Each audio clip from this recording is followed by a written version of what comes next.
It was really interesting because today we were doing some recording, and so I recorded a video on 14 things a woman should bring to the table. We're going to link it right up here in a card. There we go. Cross-promoting. Awesome. So now that I've done proper YouTube things like subscribe and hit the like button, let's go ahead and look at some examples of different hierarchies that exist in nature and in culture so that we can get acclimated to the idea of hierarchies before we discuss different hierarchies that you would see in a family setting. Because that's really the main thrust of what we're talking about today. Yeah, because, also that's been our objective from the get-go was like, hey, if you're somebody who wants to be in a long-term, devoted marital relationship with a family and all of that stuff, like, this is what we're doing. This is why we're doing what we're doing. Sure. Okay, so among men, generally speaking, you have pyramid-shaped hierarchies, right? There's relatively few at the top and substantially more at the bottom. And the two basic kinds of hierarchies are competence hierarchies and dominance hierarchies. Both of those kind of make sense. Mm-hmm. Competence is just, hey, your ability to do stuff, and dominance is your ability to dominate and bring other people into submission. It just is what it is. Conquerors of the past have done this. You see that in sporting events in a lot of ways. And Nobody competence can challenge you to makara. Yeah, we don't have people challenging you to makara for leadership of the clan, for example. And in most industry-related hierarchies, you see competence hierarchies on average. Every now and then you'll see a blend when people are jockeying for positions in leadership. Like, for example, political leadership or political positions. Mm-hmm. Often you'll see a mixture of both competence and dominance for the sake of earning votes and things of that nature. Mm-hmm. Now, women's hierarchies operate completely differently. It's like, take all of that, throw it in the trash. Right. So, most of it. I think some of the dominance one kind of. There's some dominance in that, but it plays out differently. Yeah. It's not obvious like it is in men's side. It reminds me of Mean Girls, right? So generally speaking, they are flat hierarchies. At least when you look at them on the surface level, they appear to be flat. Especially in what they say. Right. Oh, we're all about supporting women and until you step out of line. Please. And then all of a sudden, hate, hate, hate, shame, shame, shame. How dare you step against the agenda? But two general guidelines for what kinds of hierarchies exist between women. They're usually hierarchies of harmony and hierarchies of conformity. Yep. That makes sense with what we were just saying. And a lot of times, though it looks flat on the surface, when you look underneath it, when you look underneath the waterline of the tip of the iceberg. It's the Mariana Trench. It's the Mariana Trench. It goes deep. It's like playing a game of Snakes and Ladders or like Candyland. But in Snakes and Ladders, it's like that, except there are no ladders. It's only snakes. Oops, all snakes. Oops, all snakes. Because you can go ahead and step on a landmine in Girl World and just go ahead and get torpedoed to the bottom of the social hierarchy. I do real mean quick. Snakes. Well, yeah, there's lots of snakes in the grass because they'll go ahead and have a smile on their face and they'll stab you in the back. Does that pretty much check out as far as the female experience? I first started thinking about so happy July or September 1st to all who celebrate in the Potterhead world. But the Hogwarts stairs. Okay. You're on a track and it'll completely move. Sure. And then you have to go all the way around everywhere else in all of recreation just to get back to class like you were supposed to do. And it's kind of hard because it keeps changing on you. I'm going to still take points from Ravenclaw when you're late. Yeah, that's kind of interesting. Now, in the animal kingdom, it's typically a predator-prey kind of thing. It's really a matter of the food chain. That's pretty straightforward. You've seen that. I mean, this is the OG of where we get it's a dog-eat-dog world out there. Yeah, but I mean, I think this is an example that people can go ahead and readily see and recognize and be like, yes, that's what hierarchy is. I get it. You kill and eat the other person or animal, I guess, in this case. And we're animals too, in a way. Like we're just the apex predators in this food chain. Is what it is. Sorry. Yeah, right? That would offend some of the vegans out there, but yeah, we eat meat, so we're happy with it. I don't care. You don't pay my bills. There you go. Anyway, other examples of hierarchies are things like mental hierarchies, as far as your priorities. You go ahead and arrange your priorities yourself, and they go ahead and take a place depending on how you've arranged it.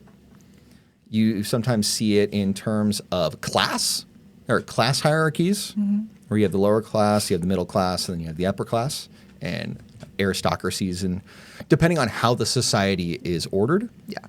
And social standing is another thing where you could be rich, but just because you're rich doesn't mean you're influential. And just because you're influential doesn't mean you're rich.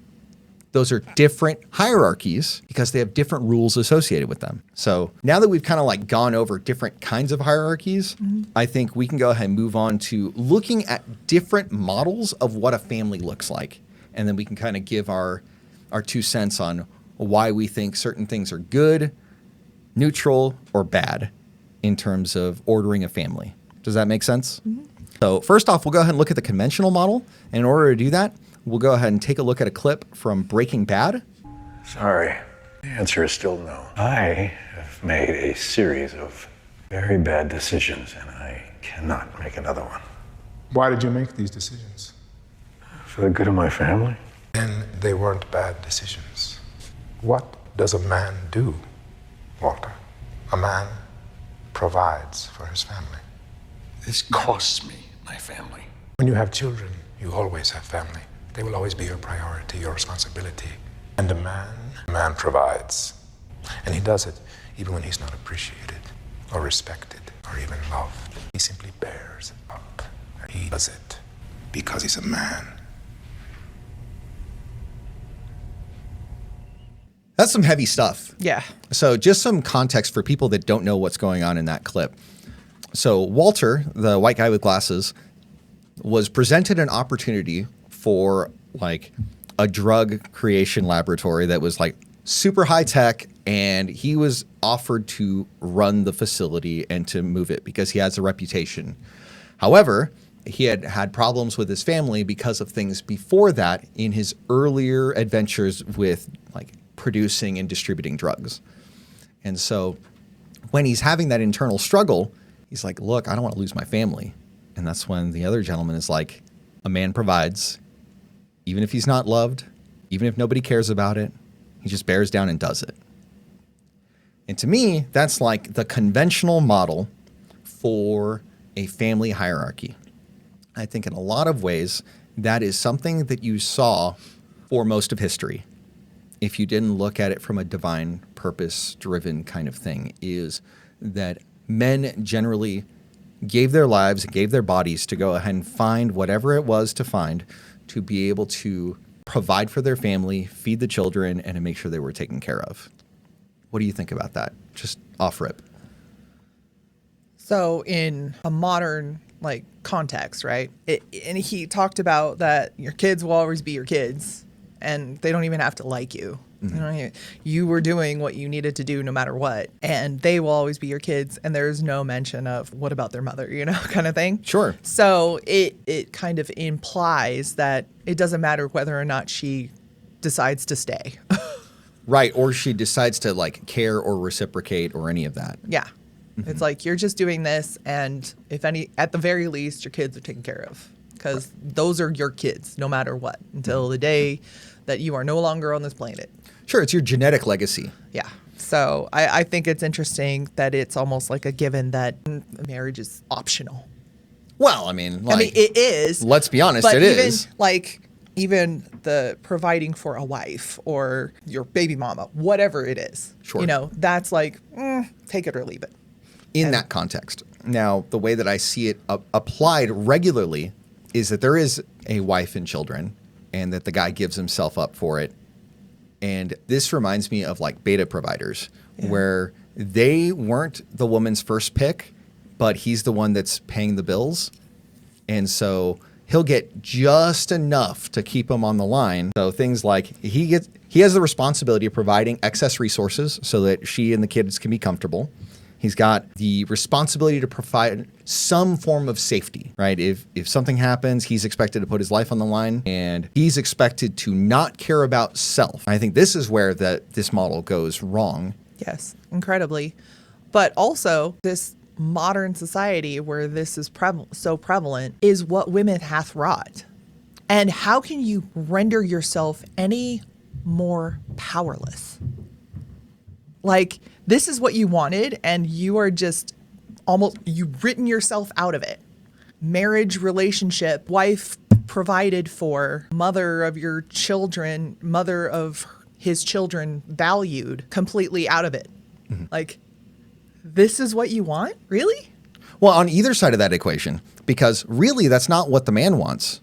The man wants to have a good all-around life, but he settles for a life that is less than ideal. And on the flip side, usually it's the result of the woman settling for him. Yeah, and that's the only part that's talked about, is that she settled. A lot of times people don't want to admit that that's the case. They want to go ahead and give the impression, oh yeah, I picked you because I love you and I care about you. No, but then when I you picked you because I didn't get picked by the bad boys that I wanted. Yeah.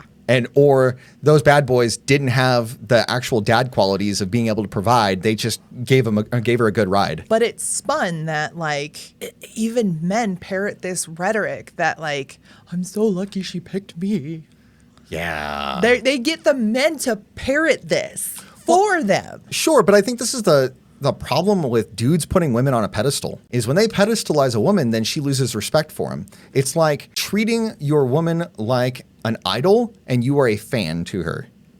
It's like no major performer goes ahead and treats their fans with the level of respect that you would want to have in a relationship.